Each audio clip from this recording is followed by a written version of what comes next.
One. Evolutionary Hardcore 2.0 is coming your way. This is episode 155. Today we're talking about no testosterone cycles. Do they work and how? By Para Pharma. So in this one, we're going to go over the history behind no testosterone cycles. We're going to talk about when did guys actually start using testosterone and why. We're talking about the advantages of no test versus test cycles. We're going to talk about the no test oral cycles that you can try. We're going to talk about the no test injectable cycles you could try. And we're going to talk about why Para Pharma rocks. So this is a good one. I think a lot of people out there, the majority of people, when you tell them that you can use a cycle, you can run a cycle without testosterone, they're like, oh, that's crazy. You're gonna, all this stuff is gonna happen. Your dick's gonna fall off. You're not gonna get results. You're gonna, have problems, blah, blah, blah. All these bro science stuff out there. So we're gonna separate the facts from the myths. So if you've got friends out there who have this mentality where they're Mhm. not willing to kind of try new things and think about things outside the box, this is a great episode to send them and let them listen to this and let them kind of get a different perspective on things. But first, Monster wants to chime in with a little message. Yeah, right. So start by welcoming our new channels, our new listeners from Apple and Spotify. We're always adding, we're always improving. We welcome new listeners. And those new listeners, if you like what we do, please subscribe, like, spread the message. We want to grow these channels. We want to continue to put out great information right across all the channels that we're on with solid factual information, not the stuff that you see elsewhere. What do you think on that, Steve, in terms of what we put out there for the listeners? Yeah, and you can go on there and rate our podcast. I think we have like a 4.5 rating on one of those platforms, and the other one's like a 3.8 or 3.9 rating out of 5. So we're trying to get, make sure you give us a good star rating, get our reviews up. That helps the algorithm. It helps other people find our podcast. Because look, Yes. these other podcasts, all they do is talk nonsense. It's just a bunch of meatheads who have top 1% genetics, who just know how to stick steroids up their ass, but they don't actually know what they're doing. They just It's basically, clickbait, Steve, it's traction, yeah, it's not solid information, it's not giving you the actual facts on things. It's yeah, not really as informative as they'd like to think it is. It really isn't. yeah. So This is what we try. We want to be like the encyclopedia, the Wikipedia, if you like, of information when it comes to PED use. And we can only do that with your help, listeners. and we talk about topics like this. And this is a topic that nobody else is going to talk about because they're just parrots. So this is a good topic. So let's talk about the history behind no testosterone cycles. And you may not know this, but during the 70s, it was a golden age of bodybuilding. And Mobster's a big fan of history, and he's going to touch on this as well. But in those days, what did guys use? They certainly did not use testosterone because if you did, you would be a fool. There was no way to combat estrogen. Aromatase inhibitors were not around. Aromasin did not come from much, much later. For example, 8X was unheard of. They didn't know how to combat the aromatization of the testosterone in the body. So if you're using testosterone in those days, you were a fool. So the guys stuck with Deca, they stuck with they stuck with Proviron, they stuck with Dianabol, low dose Dianabol, and they stuck with Primo. yeah, Primo. So those were the ones they stuck with. Really, those were the four steroids that they used in the 70s, and those were the steroids that Arnold was using when he was looking the way he looked, and those guys, Frank Zane and Colombo, and then all those guys back in those days who were the the golden age guys, and the Samir Banuts and all that. As we Yeah. got into the early 80s, really they didn't start using testosterone much later, which we're going to talk about in the next segment. But look, at the bottom line is it worked for them not to use testosterone in their cycles. There was stories of Arnold, having group sex. This was one of the allegations that came out against him when he ran for governor. Because when you run for governor, of course, that's what happens. These types of allegations resurface.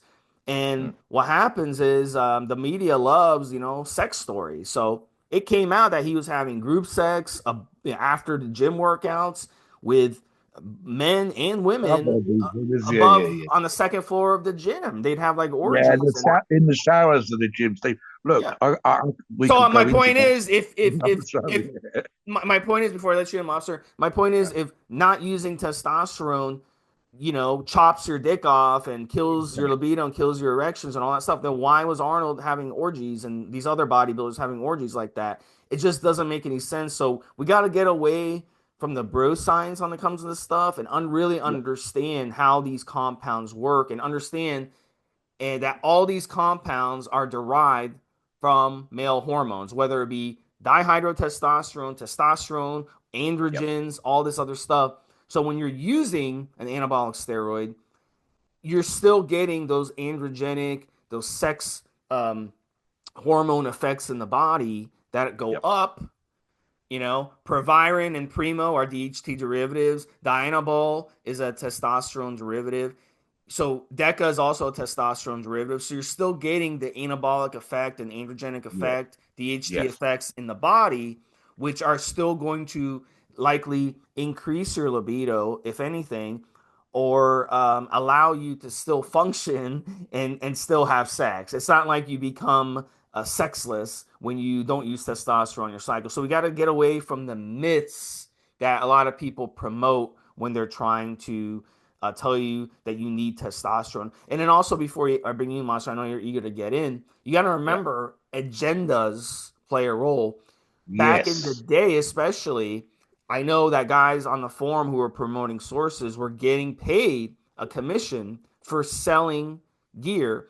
And the number one, most commission they would get is from selling testosterone. Why? Because testosterone is the cheapest steroid to easy produce. to do.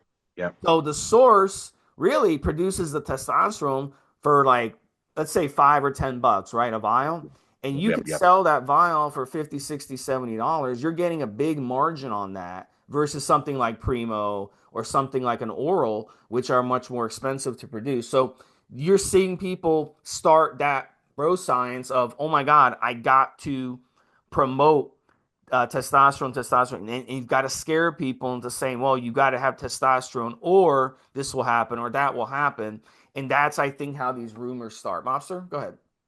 yeah. Let me just cover the cost thing that Steve just mentioned, and I'll bring another couple of points in to echo some of Steve's sentiments. Right.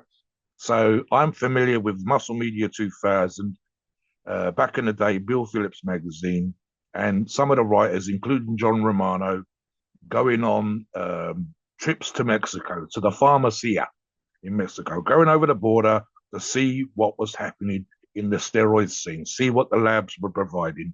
And the further they go into Mexico, the more variation on prices. But it sticks in my mind, Steve. I don't know why. Probably compared to today's prices. I believe they was looking in one particular pharmacia, and they brought these products out, took a picture of them, and then quote unquote discarded the injectable, discarded the pills, and just took the boxes over the border in case they were stopped at customs. But the price that stuck in my mind for one product, for what we would now pay 30 or 40, maybe $50 for, they were paying $120. And this would be up to and around the early 2000s versus today, as we record this show in 2025.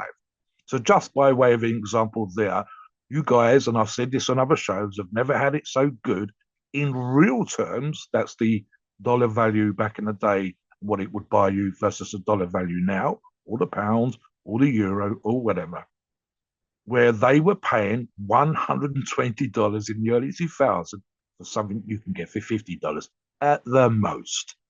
Most of our approved sources, including Para Pharma, have offers and sales via a reseller when you can get it for less than $50. And that's without getting into the quality and improvements that have been made since the Mexican labs were closed and other companies took up the slack, again, like Para Pharma.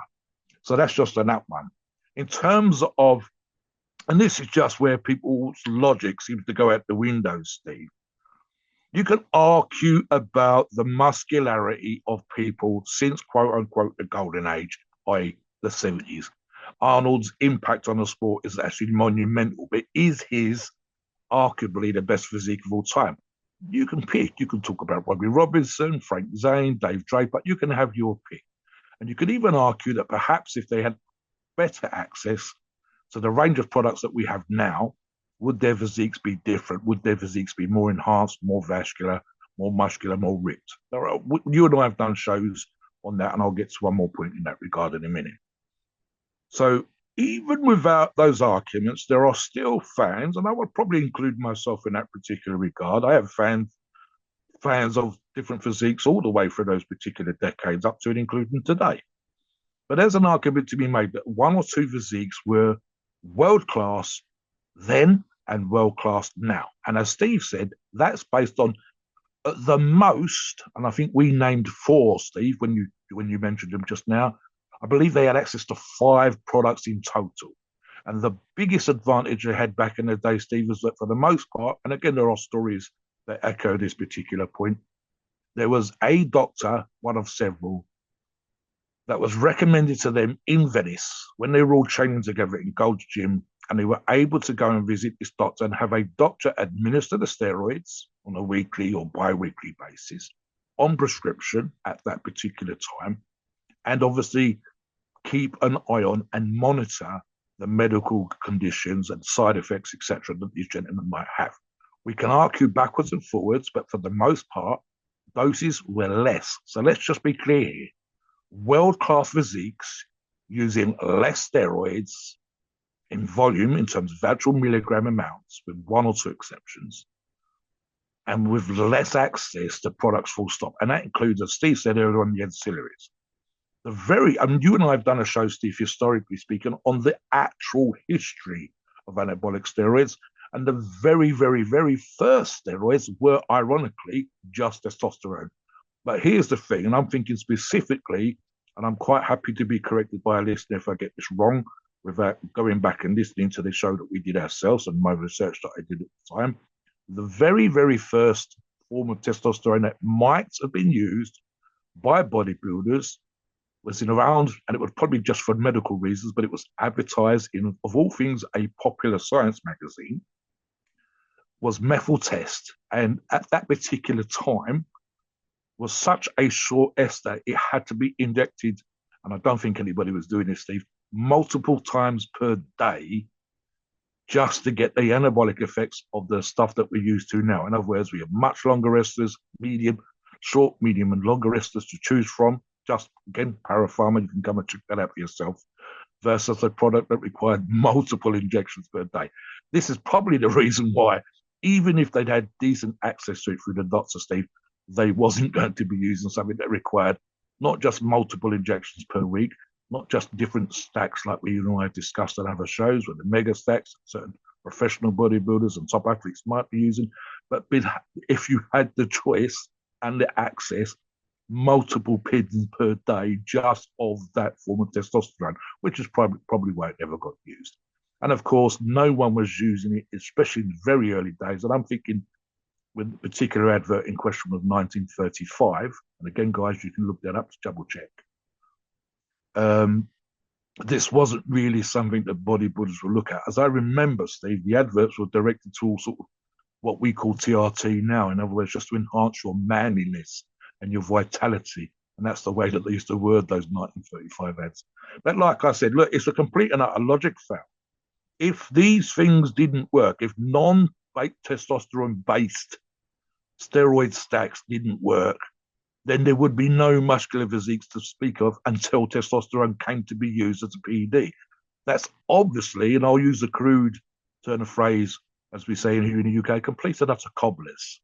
You cannot say that. I mean, I tell you what it is, Stephen. You used the phrase earlier on. It is literally bro science. It is one person talking to another person in a gym, usually fellas, usually men, saying, my buddy says you've got to have testosterone in a cycle.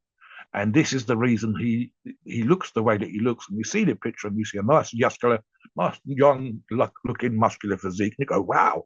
And if you don't know any better, it's easy for you to go, well, that must be the case because look how he looks.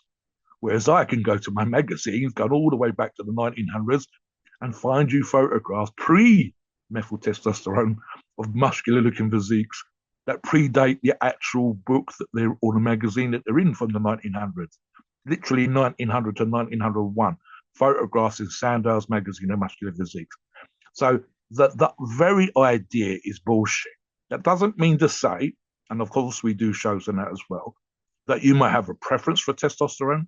You might like how you respond to testosterone and the various versions thereof. And that might be something that's good for you. But if you're limiting yourself because of your lack of understanding, this show hopes to clear that up and give you some options and tell you the facts and the reality. Back to you, Steve. So when did guys really start using testosterone? So really, it started mainly the late 80s into the 90s, and then by the 2000s, they were definitely using testosterone in cycles. But you got to remember when it first started happening, what were guys doing? What guys were doing, they came up with the idea to use Novadex because they didn't know about AIs. AIs, Aromasin didn't come out till later. So um, they started using Novadex, and Novadex is a SERM. It's a selective estrogen receptor modulator drug. It's not an AI. So the way Novadex would help you when you were using testosterone is it would block the estrogen from feedbacking back into the pituitary gland. So it's a very ineffective way to help keep estrogen under control, and it did not work very well. But it did work on some guys, and it was really their only choice. So what they would do is they jack up the dose of it, and a lot of times when you really overdose on the Novadex, it would help you with the estrogen. But the problem is when you come off the Novadex, you ran the risk of what was called estrogen rebound, and that was also something they really had to be careful of in those days. Now, another thing that came around was Letro, and you see a lot of these uh I don't know, Mobster, if you'd call them old school. I'd call them more like stupid school bodybuilders, who they have big mouths, and a lot of them are on social media running their mouth. These guys are old. I mean, these guys are in their 60s, 70s, and they don't know shit. Okay, they're like so lazy that they don't keep up to date on the modern options that we have today. But so if you listen to them, it's like listening to someone who's like 30 years behind, okay, when it comes to this stuff. So they start saying, they'll say, well, Letro, we use Letro. So Letro seemed to be the first AI that really hit mainstream bodybuilding, and Letro is one of those. And Letro came around in the mid to late 90s, and really, and bodybuilders got a hold of this. So a lot of these forums, I know the old Elite Fitness forum really didn't start coming around to like the early 2000s. So this was before you had bodybuilding forums. People started coming up with the idea with bodybuilding forums. In those days, if you wanted to use the internet, Mobster, you'd have to use dial up. You'd have to dial in with a phone cord. And it was so slow. You had to, what I'm saying? You had to use I, I, AOL. I'm being triggered here, Steve. I feel like I'm being picked on. Listen, listeners, I've said to Steve in the pre-show, and um, I've been part of this particular group because I'm in that age group that Steve talks about. I know for a fact that there are certain conversations that we thought were carved in stone back in the day in terms of the information that was available to us, pyramiding up and down on stacks. Oh, you had to have Novadex in every cycle.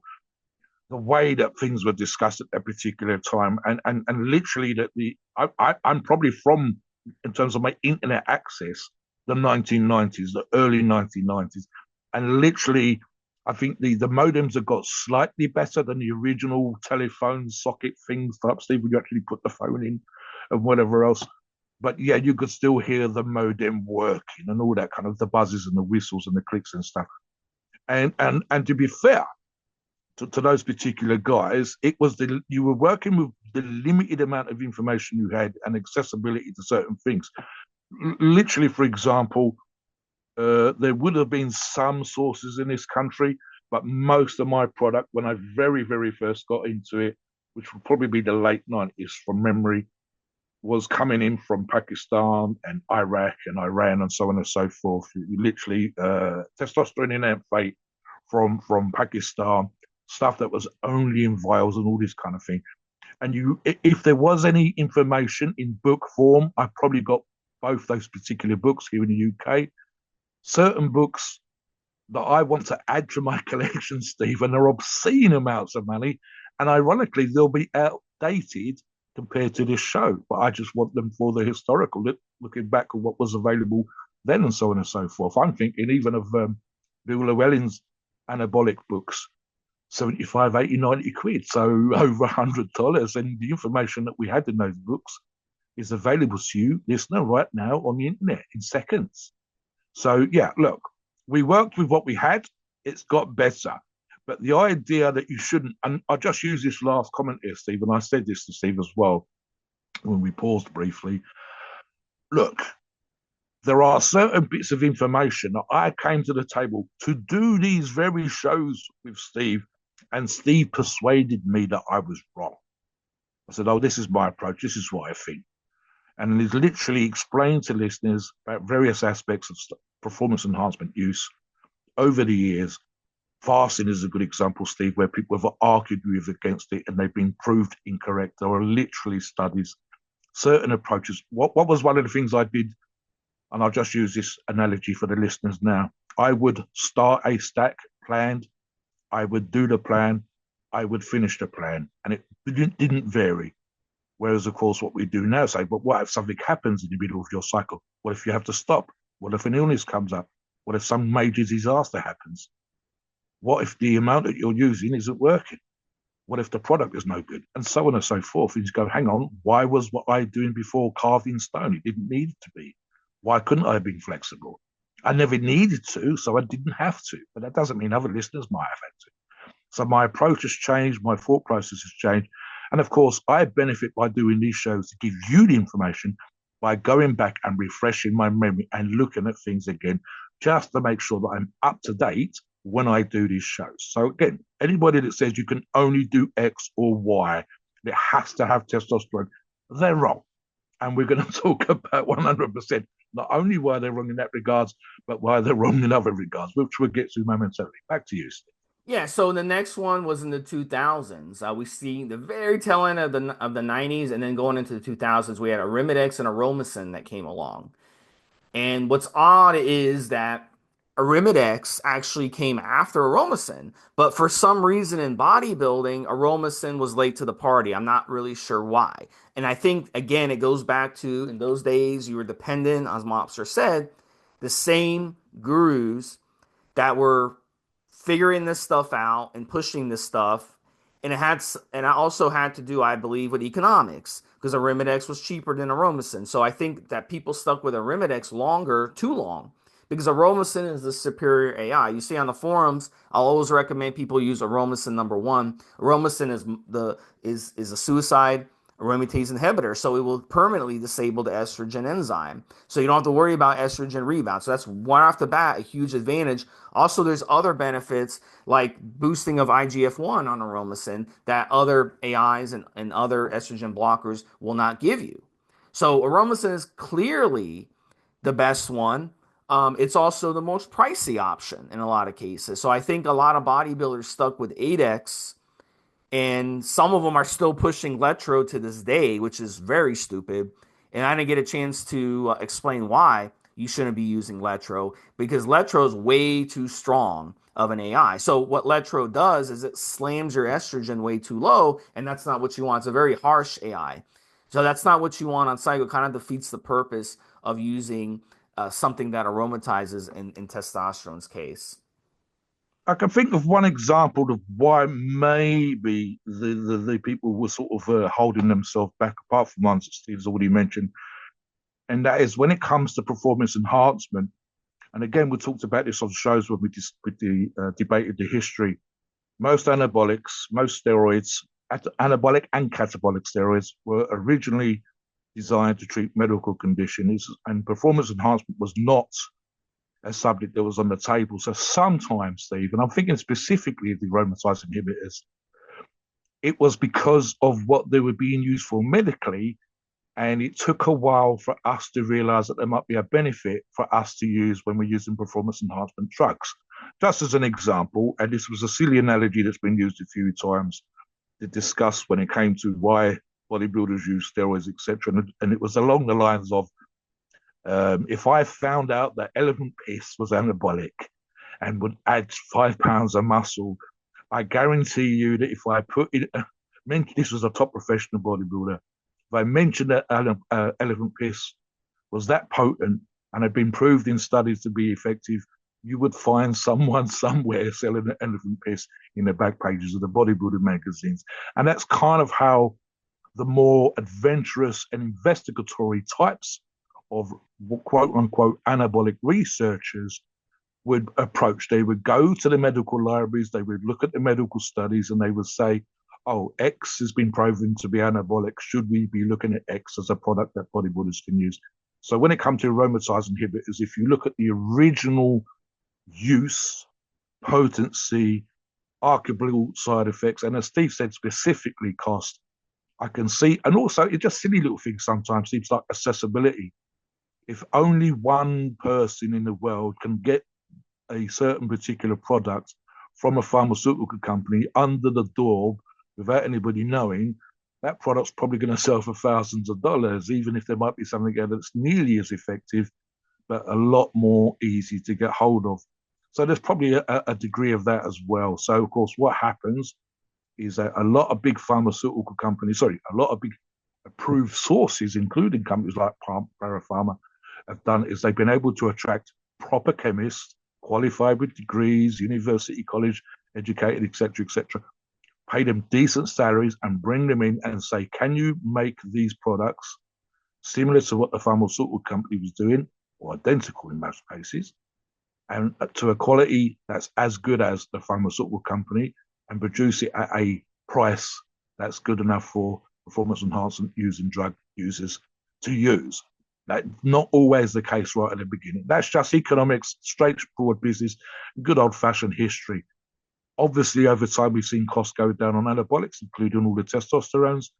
Same thing applies to ancillaries, but it won't necessarily be the case at the beginning. So I'm sure there's a listener or two out there listening to this show right now, it was $200. Now it's $30. Now it's $50. I wasn't going to pay $200. So that's probably just the reason right there, Steve. Anyway, back to you again. So let's talk about advantages of no test versus test cycles. So one of the biggest bro science things out there, and this is something that is really, it's not going away, but a lot of people keep pushing it, is they think that if you use testosterone on a cycle, you won't get shut down or suppressed. So this is a very, very dangerous lie pushed by people who are very ignorant and they don't understand how these compounds work. So I'm here to tell you, testosterone will shut you down just as hard and just as fast as any other steroid you can name. And the blood work proves it. And that's why people who go on TRT, like for a year or two, and they're just using testosterone at 100 milligrams a week, even for 30 weeks if they go on it, even for 25 weeks if they go on it, and they try to come off and they try to rebound the reproductive system and sperm count and HPTA and pituitary glands and Leydig cells, they have such a hard time. So if testosterone wasn't suppressive and then it shuts you down, why do doctors put people on TRT for life? They put them on TRT for life because once you make the commitment to TRT, you're not going to be able to come off. Maybe Yeah. 1% of people out there can actually go on TRT for a significant amount of time and then change their mind and come off successfully. It's very, very difficult. I literally laughed when you said it, Steve, because again, it's one of those logic fails that I mentioned earlier on. I could kind of see why they thought what they thought. It's testosterone. My body produces testosterone. It's like what my body produces. Therefore, I'm only adding to it. But the reality, and lots of shows, including ours, use the phrase the feedback loop. Essentially, there are, for want of a better phrase against these weights and measures. There's a valve in your body that's connected to a gland that's producing testosterone, and it detects that there's no outside testosterone coming in. Therefore, it releases testosterone, different amounts through life under different conditions of stress and so on, as we've done shows on as well. Lo and behold, you inject testosterone, you take it orally, whatever, and your body says, oh, I can tell that valve, that gland, not to produce quite so much as before, or in fact, none whatsoever, especially when we exceed the amount that the body's producing. The reality is quite simple that the body stops or drops down to an insignificant amount if you're very lucky. And only if you're incredibly lucky again, and there are certain ways and means, and I say that probably exaggerating slightly, Steve, in terms of the ability to recover between cycles. But arguably, it's never the same as it was before. And the very idea that you could, we've still had people on the forums try this, Steve, in terms of the best you can do is maximize natural production to the absolute oomph degree that it could possibly be naturally. The moment you go with anything outside of your body, specifically in this example, testosterone, you're going to have suppression. And the idea that just because it's the same as what your body produces, it won't be suppressed is laughable. It literally made me laugh when Steve said it. That's the kind of logic that was out there. And then, like Steve says, when people were trying to get blood tests 20, 30 years ago compared to now, they were way more expensive. So the bloods weren't available. People wasn't posting their blood results and their testosterone levels, what they were producing, what it was like on cycle. People weren't even doing what they do now, Steve, which is going on cycle and seeing if the product is potent by seeing what the ratios are once they're on cycle with a blood test. And the cost of blood test now is minimal, the same as perhaps buying 12 packs of beers versus back in the day, $200 or $300. And again, that's not even on a comparative basis. That's literally the cost before 10, 15, 20 years ago versus the cost now. So we didn't have results to look at. And if we did, it was a very small group of people. And we didn't have people wasn't even able to post up the bloody screenshots, Steve. All that stuff was incredibly hard. Now it's done on your phone in 5 minutes. You can do the test at home and send them off and have it back in a week. And I spend more on magazines on a monthly basis than the cost of a blood test. So the information is available. You can 100% see the effects, which just wasn't there before, Steve. Back to you again. So one of the other advantages right off the bat of not using testosterone is you don't have to worry about needles. And look, I've known guys who have done oral only cycles for decades who have done just fine on them with no testosterone base. So one of the big things is suppression and rebound of HPTA. So you're actually going to rebound quicker doing these little 5, 6 week oral only cycles and not involving testosterone. You'll still get suppressed on the orals. You'll still get shut down on the orals. But then when you come off, they're out of your system quicker, so you're able to rebound a lot quicker. So I've known guys that have used oral only cycles 6 to 8 weeks, right, for 20 years, and they get blood work done in their 40s and 50s, and the testosterone levels are still in the 5 or 600s because they're not shutting themselves down for a long period of time. So you remember what I've always said on the forums and on these podcasts. You shut yourself down for greater than 14 weeks. That's like your car. That's like the RPMs on your car going into the red zone on your RPMs of the car. That's when you start burning out your engine.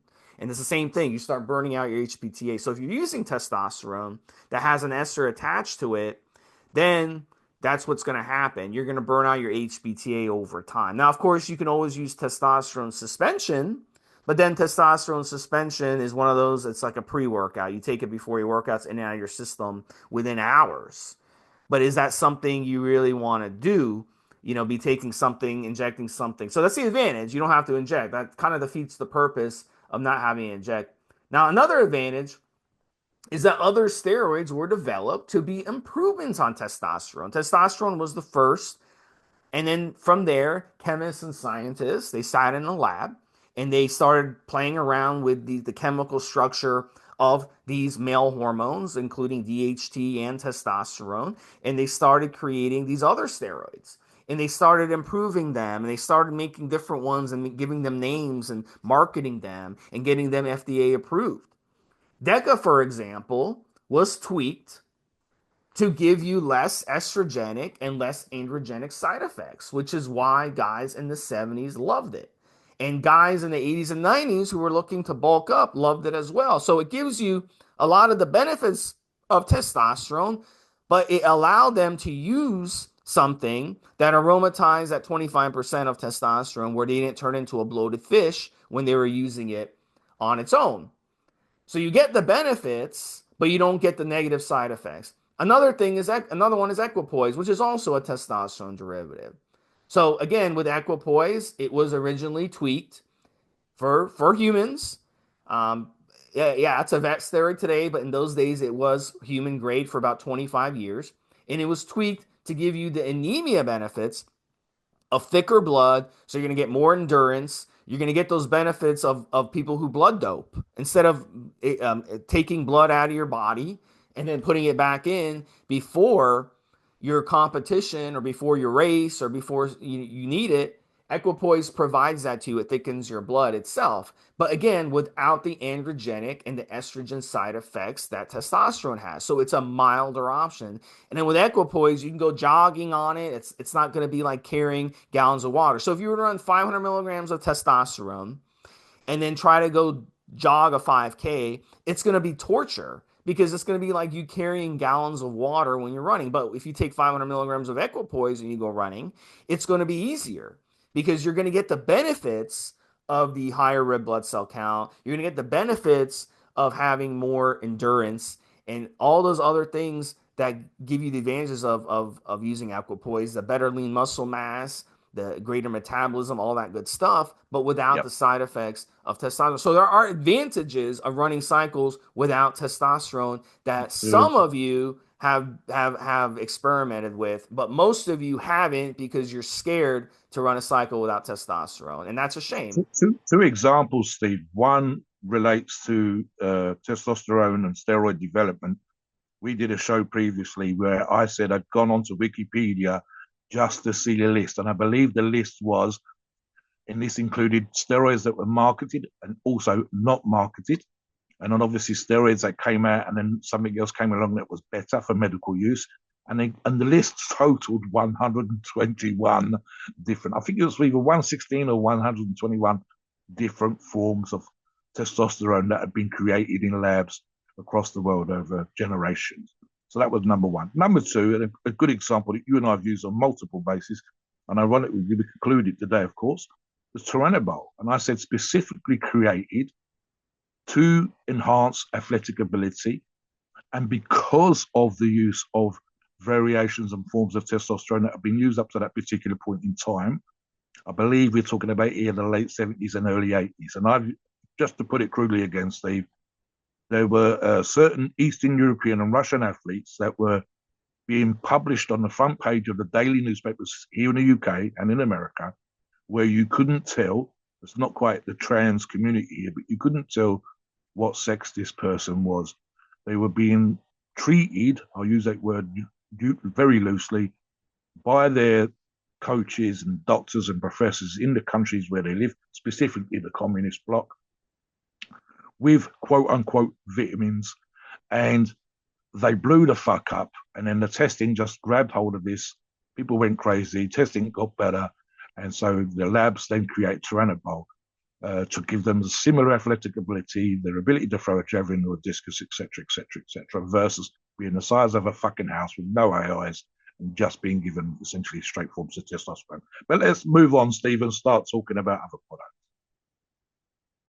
So Para Pharma has excellent oral options, and they also have excellent injectable options. But let's first start with dose test oral cycle options. And I'll give you a couple examples. One of my favorite stacks that I've ever done, which was oral only, was when I did Dianabol 20 milligrams and I did T-Bol for 20 milligrams, which is Turinabol.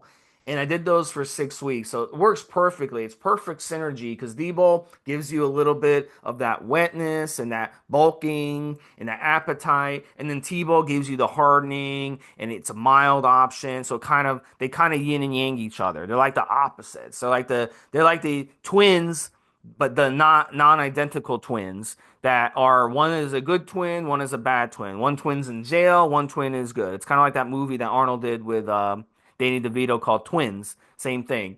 So one you have the opposites. So opposites attract, and it's a great one for synergy. Another excellent option if you just want to do one oral is Anadrol. And I've talked about Anadrol a lot over the years, and I was always blown away at the results I got on Anadrol, even at 25 milligrams for 4 weeks. I saw some incredible results. More muscular, more strong, more hard. It's a great little steroid. And really, with Anadrol, I always tell people there's some steroids you want to run by themselves, and there's some steroids you want to stack. Anadrol is one you want to run by itself. So stacking testosterone with Anadrol literally makes no sense because Anadrol gives you everything. It's like all in one, but it is one that has a lot of side effects. So you got to be careful with it. You may have some issues with side effects if you're using Anadrol. So you want to make sure you're being smart. But I've always done well on 25 milligrams a day, but the average dose is 50 milligrams a day. And then one last option I can give you before I'll let Mobster talk about his favorite orals,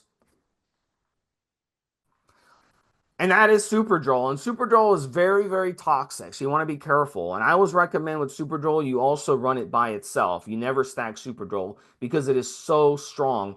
So if you want fast strength gains, you want to blow through a plateau, 10 to 30 milligrams for 4 weeks or less is perfect with Superdrol. And you want to kind of play it by ear. Because on Superdrol, you may want to cut it short a little bit because of the really harsh side effects on Superdrug. So, Mobster, why don't you give us some of your favorite oral options before we move to injectable? I'm looking at two here, Steve. One is my particular favorite, as regular listeners to these shows will know, which is Anavar. And you've got two options with the 10 milligram and the 50 milligram options from Para Pharma, typically dosed at 50 milligrams a day. That seems to be the sweet spot for the great and vast majority of users. And again, as Steve said earlier on, run at 4 to 8 weeks. For me, back in the day, I wasn't always looking to get as big as possible, but I was always looking to enhance my strength. And for me, this was great for strength. But for those of you that are looking to add muscle, you're looking at lean gains here. And I typically would add, but wasn't looking to keep, roughly 5 pounds. And again, that would be lean gains and muscular gains. If I adapted my training and my diet, I'd have kept 3 to 4 or 5 pounds of that 5 pounds. So that was always good for me. I've looked on also, Steve, whether it's an injectable or oral, something I didn't used to do, but I now do almost religiously when I'm running cycles, and that would be including something like Provarin at 25 milligrams a day to enhance the more free testosterone, more bang for your buck with a cycle. So I would end up with orals or injectables. And that's not something I've personally used because it doesn't suit my particular training. But I would argue, Steve, here, because again, you've got an oral and an injectable version here and Para Pharma produces 10 milligram and 50 milligram versions of Winstrol. And again, for me, Steve, I would argue that if I was a bodybuilder, the idea of lean, dry, muscular gains makes that a lot of sense for me.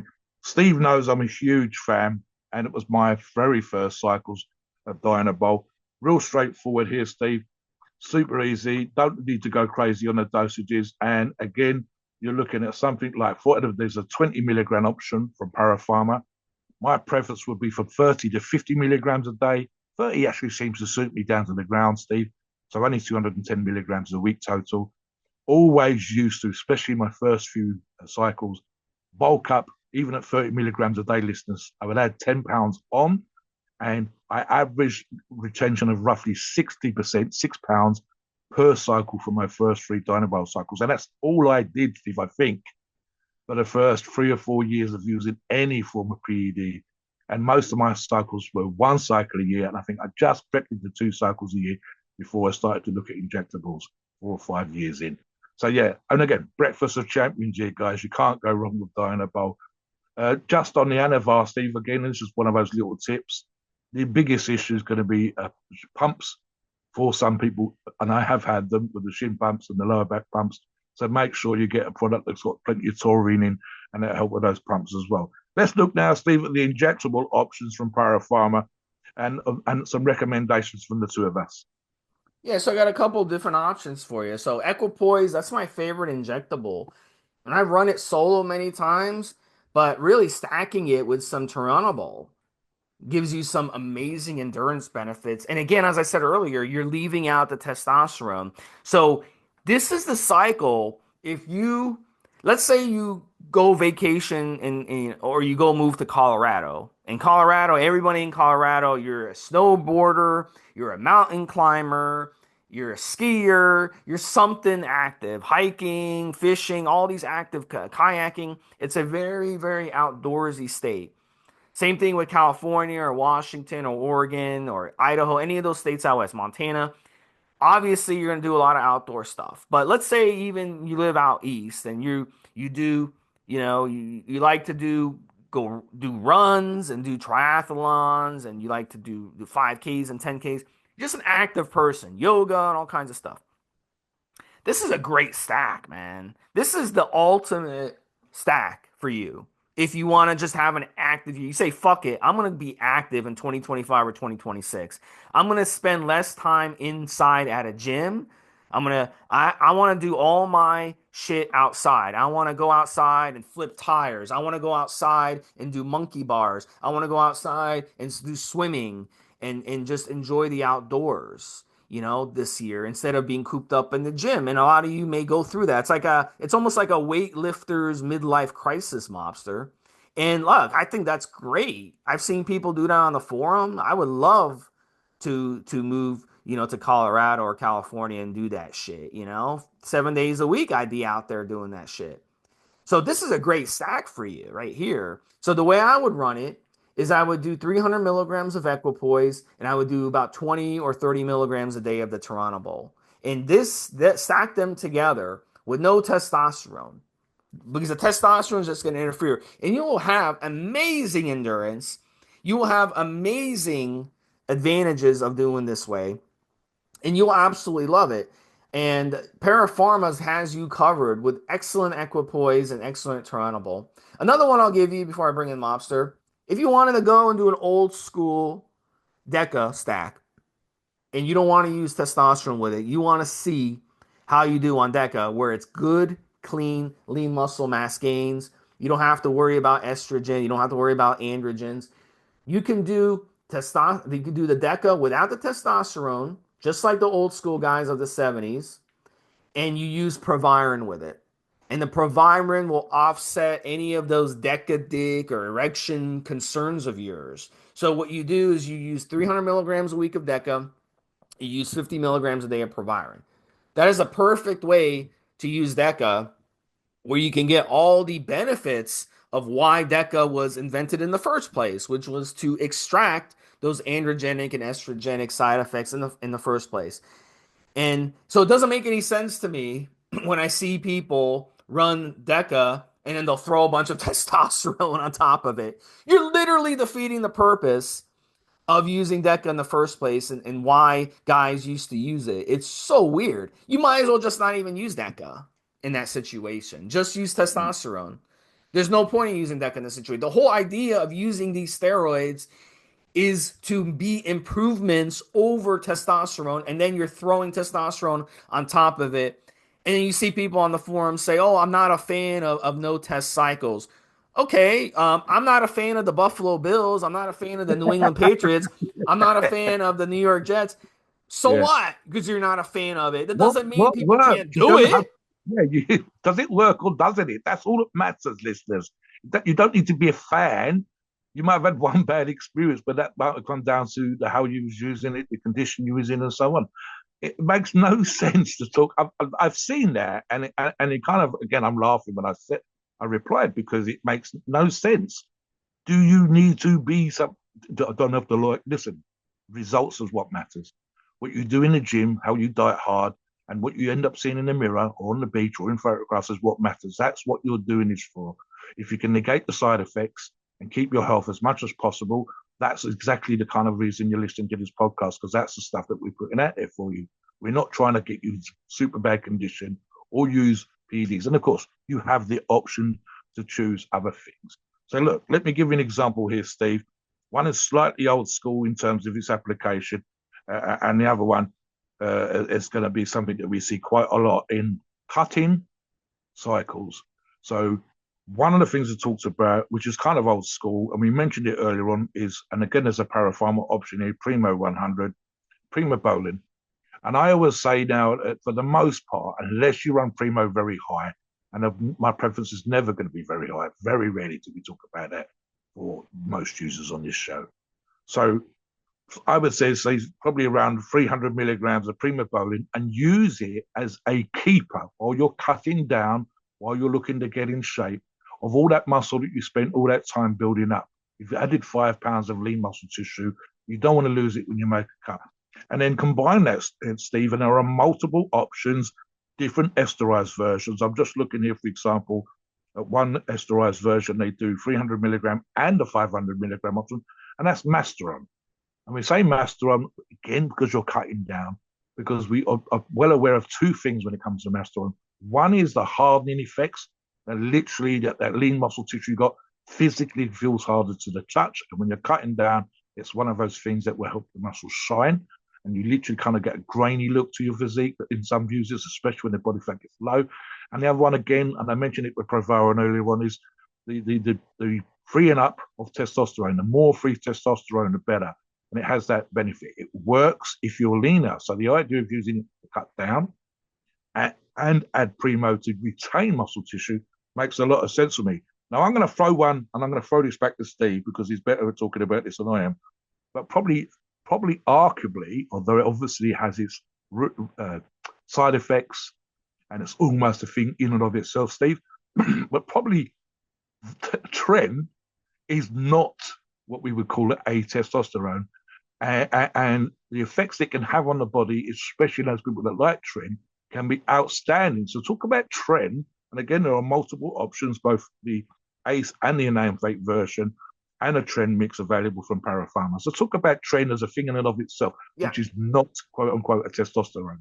Yeah, you saved the best for last. But I just want to mention too with the Primo idea, 300 to 500 milligrams a week. And then Yep. Arnold back in the day, he loved stacking a handful of Dianabol with it. That was Yes. his favorite stack, kind of going up into a competition, like when he was beginning his contest prep, maybe 15, 20 weeks out. He would I've love. heard it from multiple sources, and the only argument, Steve, is the amounts, but pretty much the cycle that Steve just Yeah. suggested, Yeah. literally from one particular person who was very close to Arnold back in the day. And he liked to use the Deca option in the off season to really build up and bulk up a lot more. So Trembling, look, Trembling at the end of the day, if there was any steroid that was advantageous to not use testosterone with, it would be Trembolone. So I don't understand. The thing is that kind of like pisses me off is that the first couple times I used Tren, I used testosterone with it, right? And then someone, a very wise person, said, you know what? Why don't you try Tren without testosterone? You'll have more control during your cycle without testosterone. And I was like, okay, let me try it. So I tried Tren without testosterone. I was like, wow, I had better results, not including testosterone, although that but my aggression was lower, my insomnia was lower, my sweats were lower, my libido was lower. It was still good, but it was lower than it was ravenous when I stacked testosterone with it. So I was able to more focus on my cycle and have more control over my cycle using Trenbolone without testosterone. So Trenbolone, if there's any steroid that you should use without testosterone, it would be Tren, because this way you're not adding to your side effects. So how does it help you to add testosterone on top of Tren and add more androgenic side effects and add more estrogenic side effects on top of things? Because Tren already gives you a shit ton of androgenic side effects. It doesn't give you estrogenic side effects, but when you add testosterone, now you're adding even more androgenic, and you're adding estrogen side effects that you wouldn't have otherwise. So really, what I started noticing is using the Trenbolone and keeping it as clean and raw as possible, where I would just use the Tren by itself, gave me the best results. And then in that situation, you can add an oral to it. Maybe add some Turinabol to it or add some Anavar to it. That was the stack. Tren and Anavar and Tren and T-Bol that I hit all-time mass and strength personal records with. I was benching 420 pounds as a 197 pound 5'5", 5'6" guy. Little short. I'm a short little troll mobster.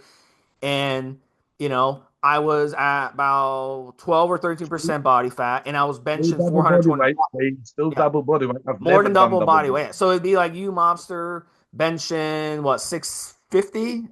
Let me Yep. So 650 something pounds. I've never done yeah. that. Yeah, so it was an insane amount of weight. And of course, it led to me blowing out my shoulder in the process. But my point is, it worked. So just keep things under control. Don't be stupid like I did and overdo it too much. But look, trenbolone by itself, 200 to 300 milligrams, that's all you need. And then you can, like I said, you can add the Para Pharma T-Bol or add the Para Pharma Anavar. And look, if you, I don't know what else to tell you. If you can't get results on that, then you're the problem. It's not the gear. So absolutely great cycle. And I don't, like I said, I don't understand what I don't understand, monsters. People come on the forum and they're like, I'm running trend. I've got all these side effects. And they're like, I'm running double the amount of testosterone as the trend. So he's running 300 milligrams of trend and he's running 600 milligrams of testosterone, or he's running 300 milligrams of testosterone. And you ask him, why are you running all that testosterone with it? And he's like, because Yep. someone told me you've got to run testosterone the same amount, or you're going to run testosterone double the amount. I'm like, who told you that? And based on what? And you find out these people never even use tren in their life. They just Yeah. basically parrot nonsense.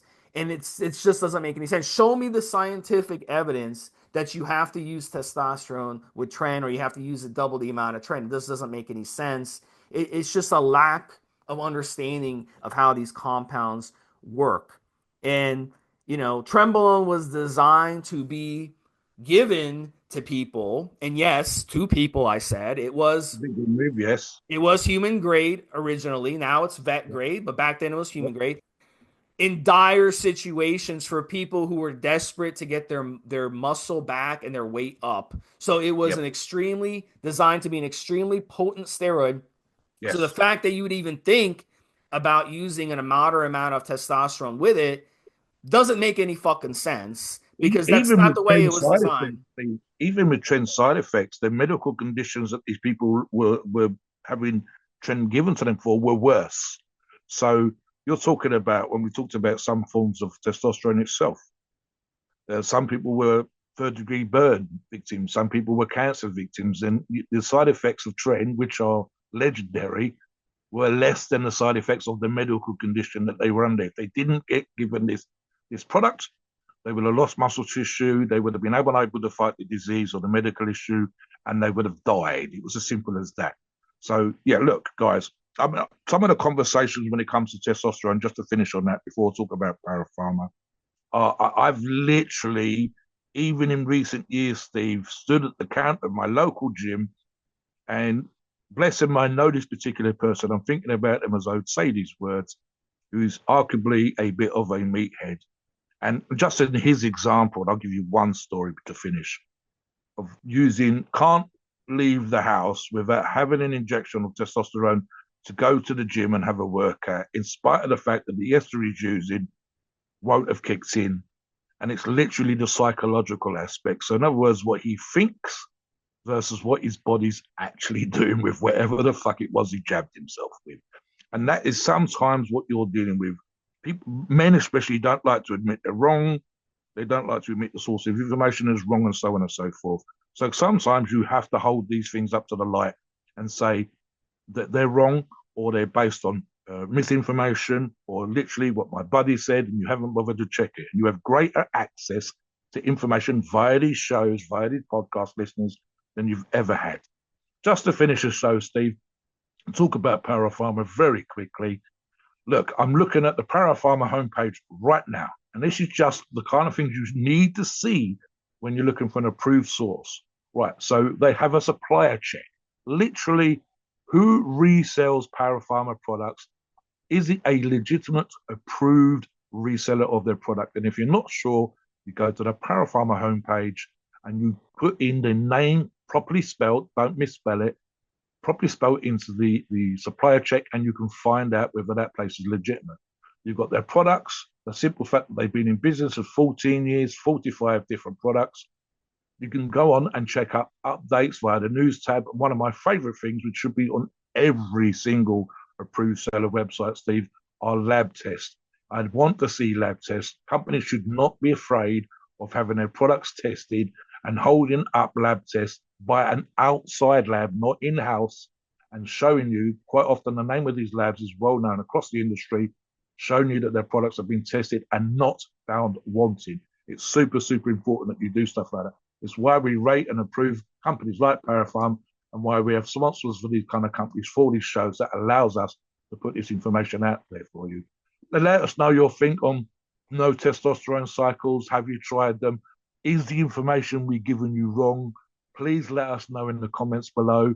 We want to improve these shows all the time. Like we said earlier on, looking for new channels, expanding the way that we go out into the ether to getting this information out to as many people as possible, and with by cutting away the bullshit and the bro science to the absolute fucking minimum, so that you only get the information that you need to know and not made up stuff at gym counters or out the back of the car park or wherever, Steve. Please note, we are not doctors and the opinions are ours. Is our view based on our experience and views on the topic. Our podcasts are for informational purposes and entertainment only. The freedom of speech and the First Amendment applies.